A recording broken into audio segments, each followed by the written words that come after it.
So what I've been doing is doing a lot of tidying up on the electronics. So the previous owner of the boat had basically never ripped any of the old wiring out.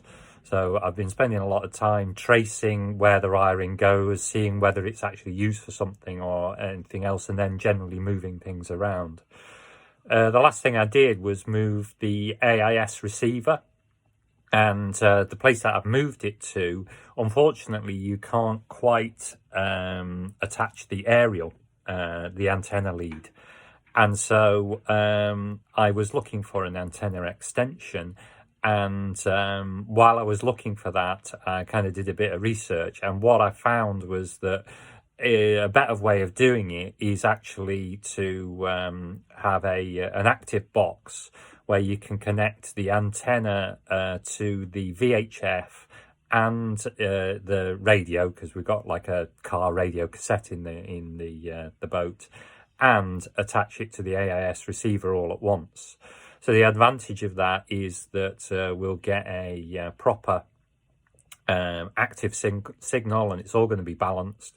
So I should get a better signal for the VHF and my radio, and I'll get a better signal on the AIS because the AIS will be reading it from the top of the mast.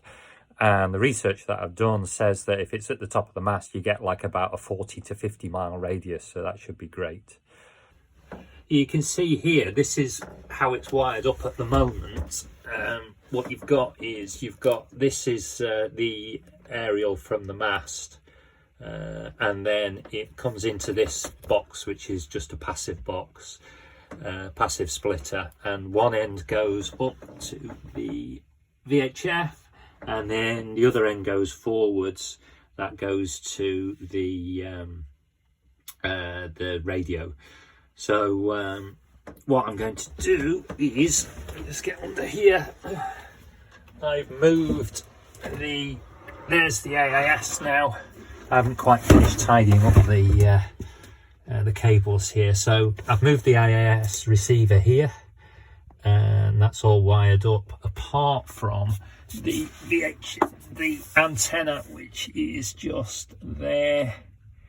So what I'm going to do is get the new thing out and connect it up, probably attach it somewhere up here.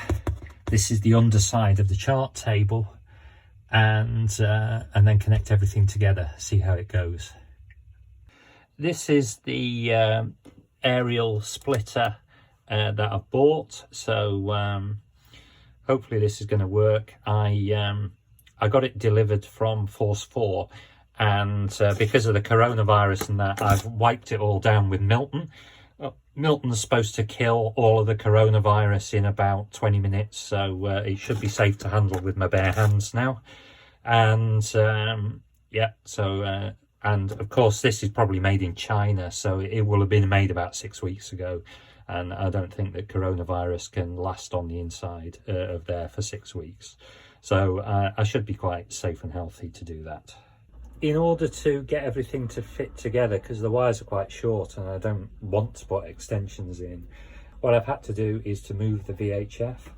So it was up here and just there, and now I've moved it so that it's next to the CD radio, which looks quite neat, I think. If I look round the back,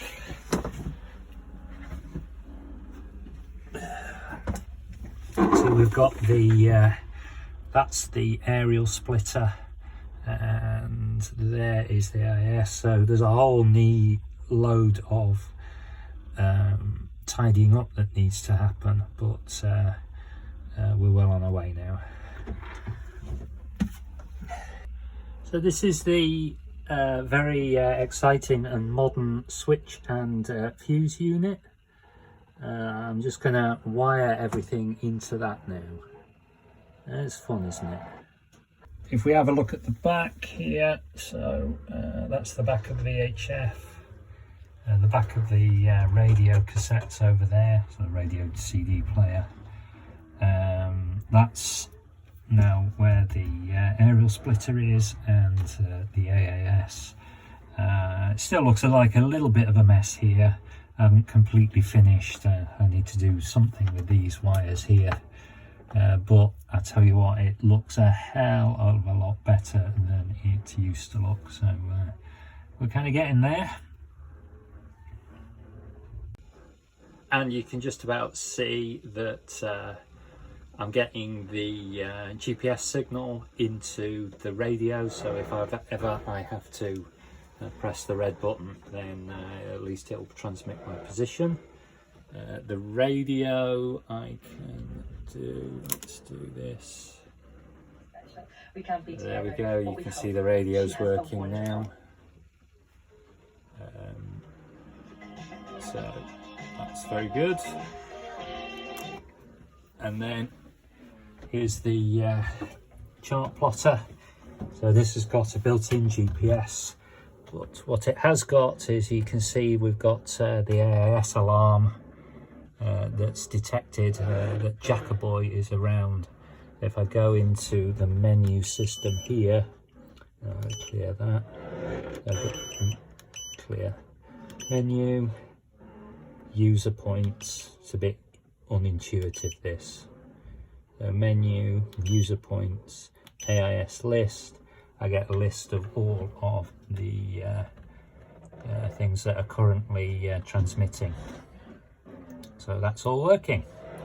So that's now working off the masthead aerial rather than an aerial that's just off the stern of the boat.